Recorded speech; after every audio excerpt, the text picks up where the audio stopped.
Tirsa. I want to know Rost's story. Why he was made an outcast. He never told me. Said he took an oath of silence. What did he do? Oh. Yes, that. What crime did he commit? I will tell you if you wish. But it is a long story. Are you sure you want to hear it now? Of course I want to hear it. Tell me. Rost never committed any crime. He was an outcast by choice. What? What do you mean? Many years ago, before the derangement, before the Red Raids, a band of murderous outlanders, 12 in number, struck without warning. At Mother's Vigil, they took hostages, and then pressed on, headed for Devil's Thirst. Mother's Vigil? Where's that? You would know it as the Forsaken Village, near the Carja border. But at the time, many families lived there. Ross was one of them. His mate was killed fighting the Outlanders, and his daughter was among those taken hostage. His daughter? What was her name? Alana. Nora Braves couldn't stop 12 Outlanders? Or rescue the hostages? It was quite impossible.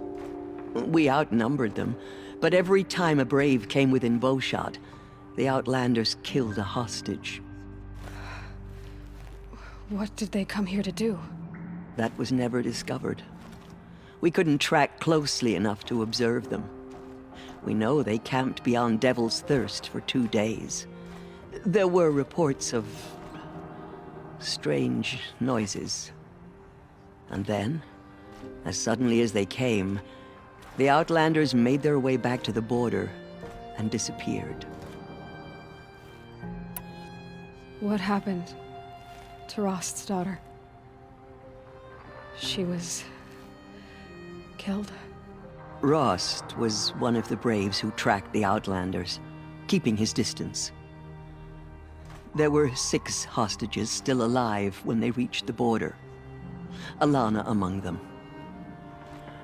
Rather than release them, the Outlanders slit their throats and left the corpses just across the border, mocking us. Why? Cruelty. They knew the faithful Nora would not leave the sacred land to collect the bodies, let alone pursue them.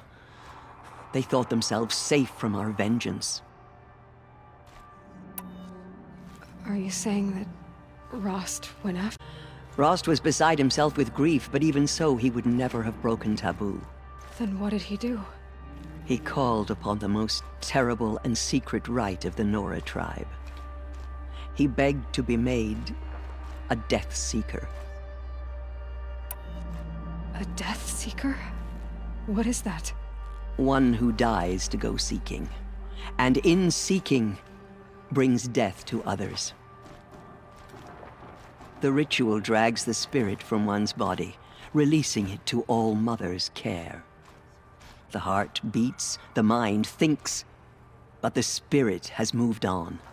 I don't understand.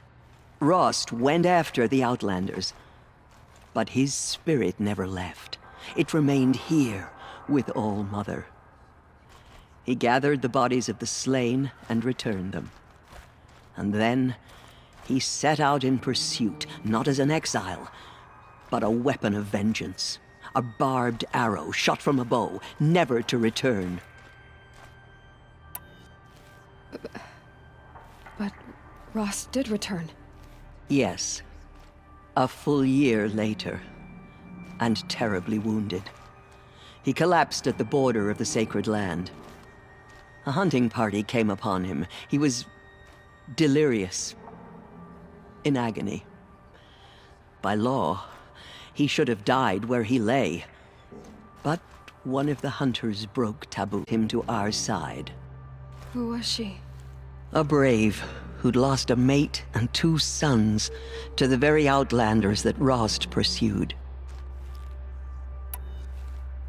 So, Rost never finished his mission. To the contrary, he killed all 12. Tracked them to disparate places the world over, he said. Meridian, Ban-Ur, the Claim, Utaru Land, further even, into the Forbidden West. The last he killed nearly got the best of him. Wounded, he stumbled and crawled back to us, hoping to die as close to the sacred land as he could. He never expected nor asked to be dragged across the border and nursed back to health. That was done to him, leaving us, the matriarchs, in a difficult position. Why couldn't you just welcome him back? Rost had been made a Death Seeker, Aloy. He no longer had any place among the tribe. By law, he should have been driven back out. But we couldn't bring ourselves to do that, so we offered a compromise. You made him an outcast. Yes. We offered to do so on the condition he never speak to anyone of this exception. After all he did, all he suffered, to be declared an outcast. Was overjoyed. He never expected to live another day in the sacred land, let alone the embrace, so close to the goddess. He resolved to spend the rest of his days in solitude, and was happy to do so. But then you found me, and gave me to him. Yes. Another compromise. The matriarchs feared you, and would not let you be raised by the tribe. And so we turned to Rost. I knew that he would take care of you, bring you up, teach you to worship All-Mother and respect the ways of the tribe. He certainly tried anyway. You took a man who'd lost his daughter and made him raise an infant girl? Doesn't that strike you as callous? I'm inclined to think the course of events has shown the wisdom of our choice. And I'm quite certain that from the moment he laid eyes on you, he saw you as a gift, and never a burden.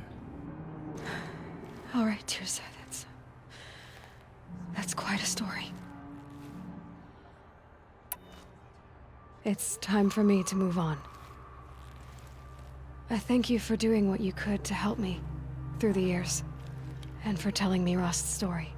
I wish I could have done more, but I am just... No need to sell ourselves short. Oh, thank you, Aloy. I will pray for you. Okay, I guess it can't hurt. Goddess protect her so she can cleanse the corruption that still infects the land. The Anointed will cleanse the corruption beyond the sacred land. She has earned my faith 10 times over. Those who spilled our tribe's blood will pay for their desecration.